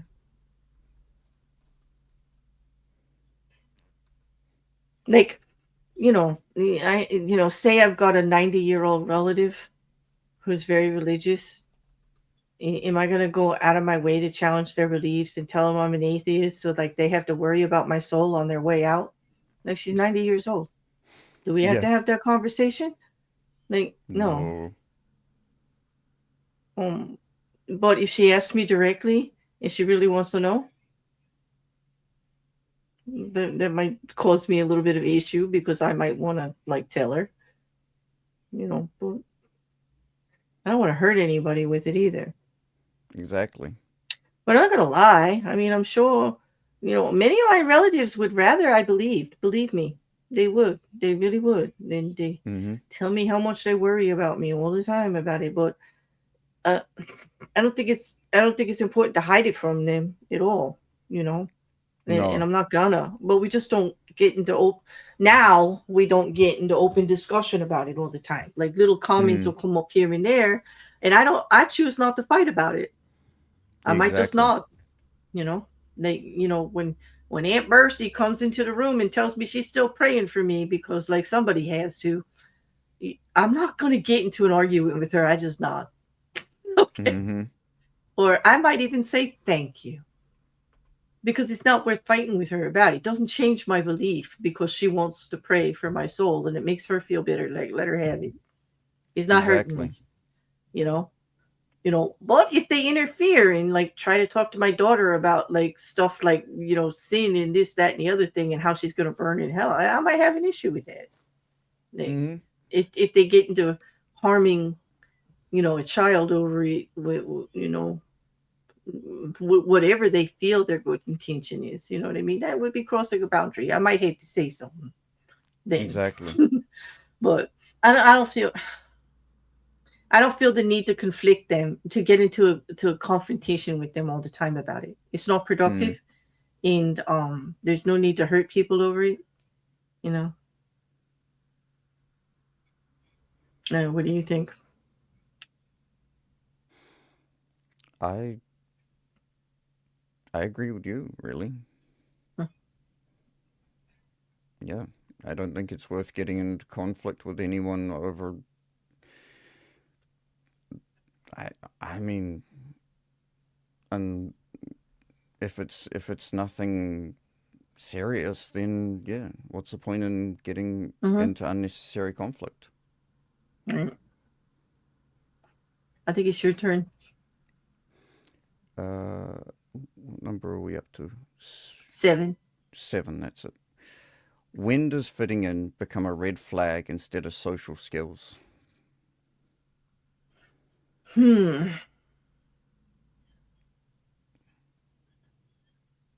When you're ignoring things you don't believe in, when you're seeing wrong things being done and not saying anything, Mm-hmm. when being part of the group and not saying anything about it, like being part of the group is more important than righting a wrong or protecting someone from being hurt. Like those kind of red flags.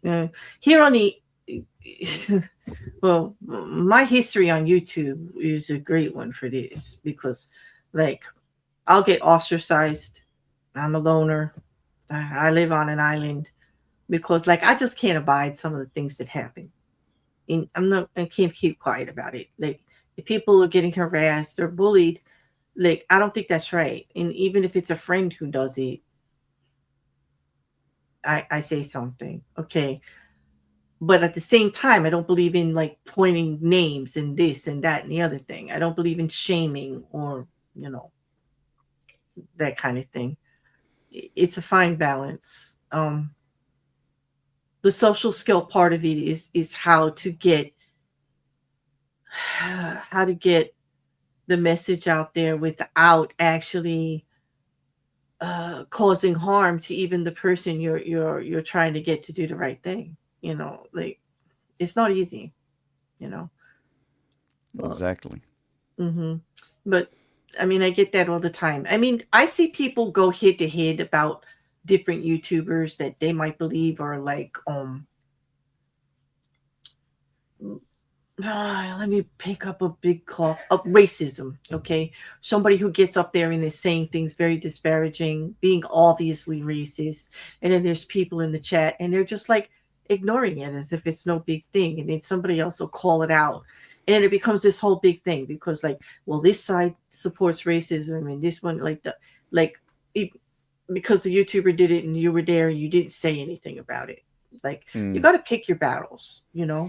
Mm-hmm. Like, I might not go back to that channel because of how they spoke and whatever, but I'm not going to go and attack every single person who's in that chat. Okay. Yeah. Now, if they confronted me, I would. Okay. If they were actively in that chat doing the same thing, I would. But just because they're there, no, I'm not. Do you see what I mean? Like, Mm-hmm. but the YouTuber, that's another thing. The YouTuber gets no pass. The YouTuber gets called out. The YouTuber, like, when asked about it, gets, I say directly what it is. What Mm. everybody else, like, you don't know. Maybe they were just like trying to ignore me and they're just going to go away, or they wanted to see what was really going on to judge for themselves. You know what I'm saying? Like, unless you see them in the chat support, like actively supporting it, like saying, they say something racist and they're like, hell yeah, blah blah blah blah. Well, that's different. Then they get called out too, because like they're doing the wrong thing. You know what I mean? Yes. So I guess the social skill is in, if you see somebody doing something wrong, like, are you supporting it actively, or are you just ignoring it? And that's a hard call for a lot of people. It is very uncomfortable. And I see people getting judged for it all the time, like all the time. And my rule of thumb is just go to the person and ask. And that's always a good one. Yeah. But you know what I mean? Like, I'm using that YouTube thing as an example. That's not going to resonate with everybody if they haven't been through it. I'm trying to think of another one where fitting in is a red flag instead of a social skill. If you think you're going to a book club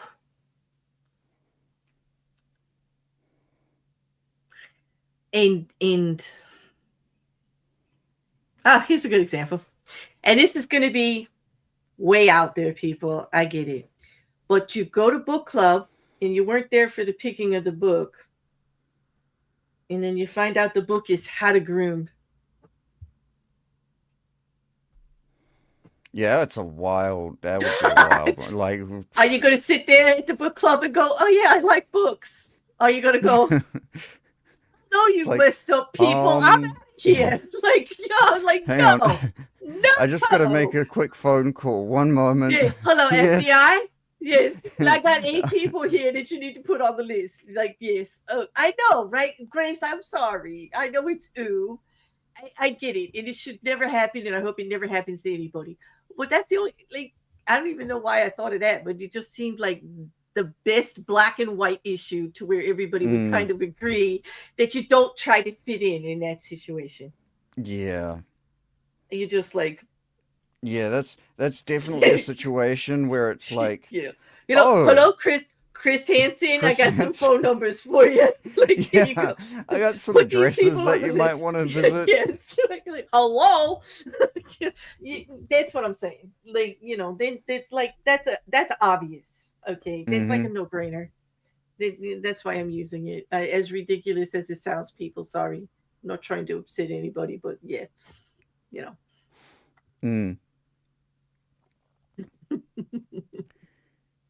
Is it me or you have the last one? In modern social media, is modern social media rewarding authenticity or just better branding? Oh, I guess it depends on where you hang out. Yeah, I tend to think the more successful people are on social media are the people who are more authentic. But I do Can think... I challenge that? Hang on, wait. Are they actually authentic, or are they perceived as more authentic?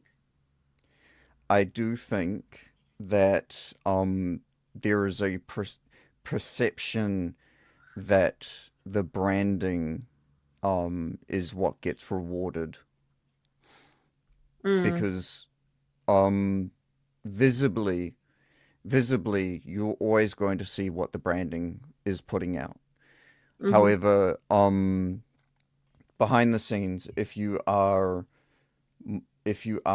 as authentic as you are in general, you will be far more richly rewarded by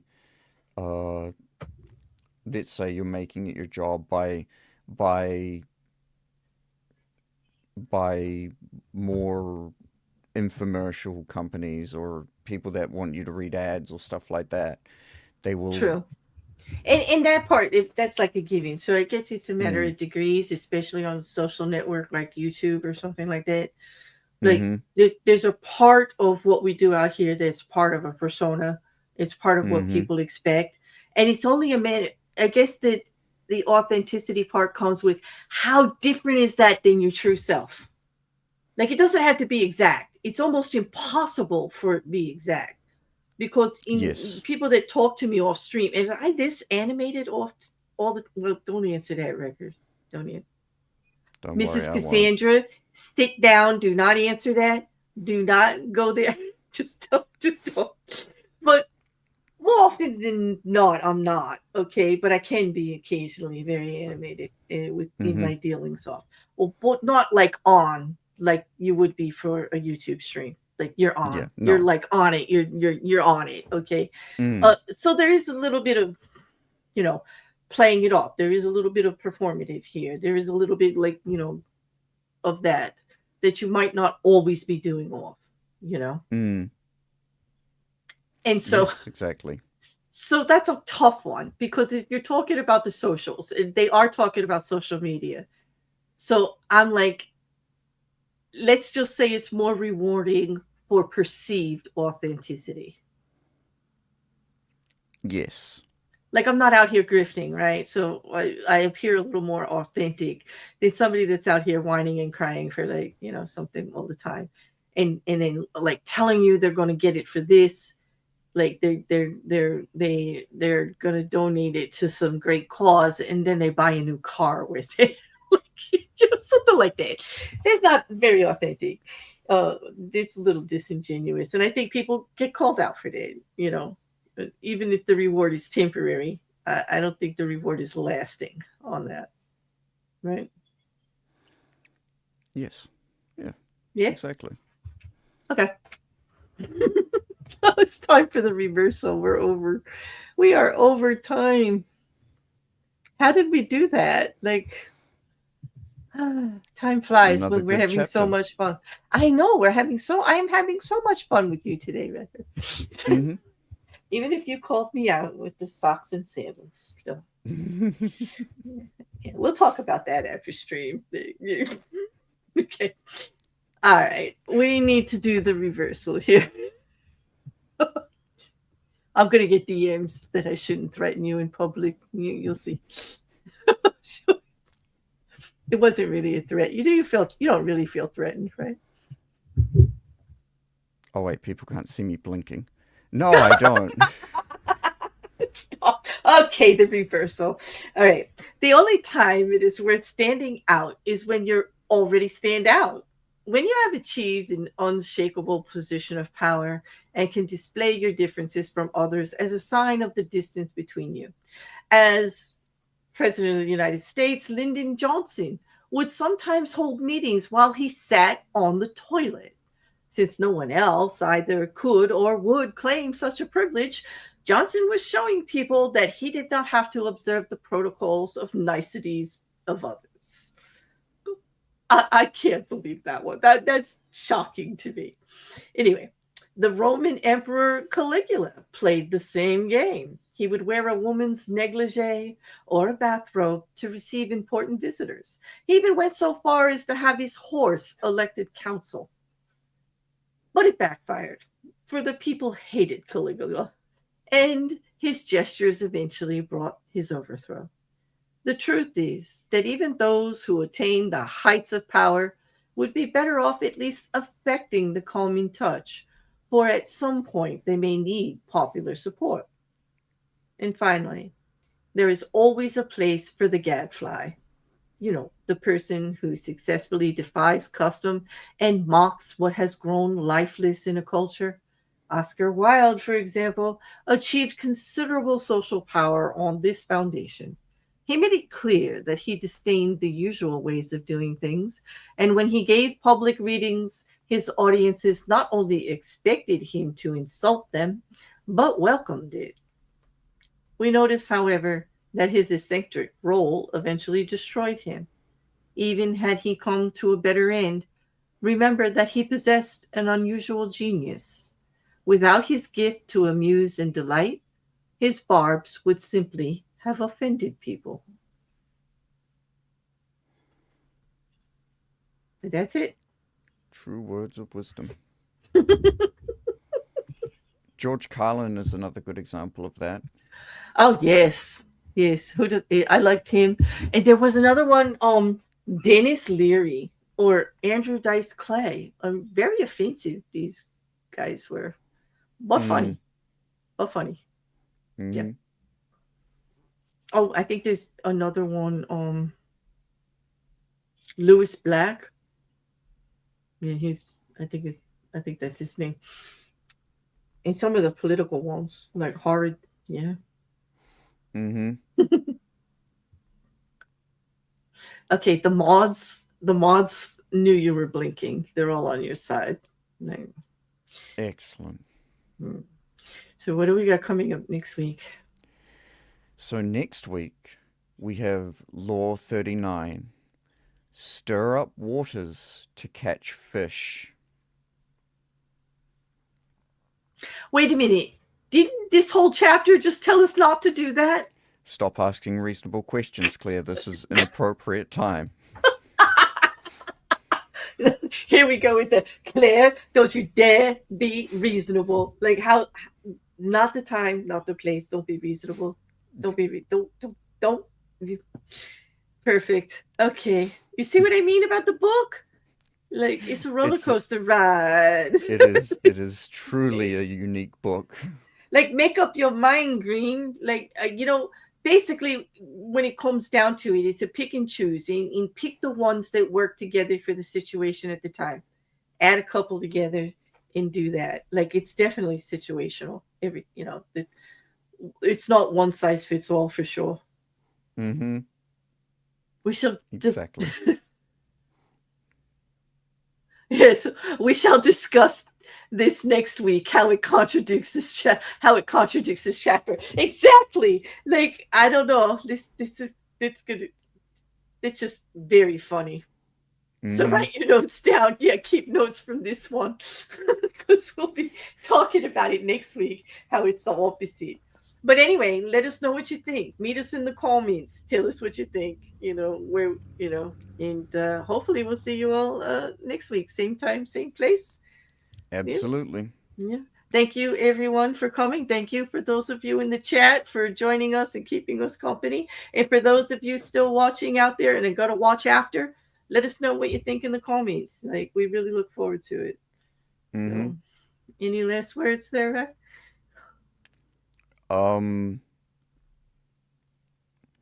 If you want to look flamboyant in a formal setting, just wear a colorful suit. There you go. Sometimes you don't need words, do you? Mm-hmm. Sometimes you just need a great outro. I'm going to hit it. Exactly. Have a great weekend, everybody. We'll see you soon.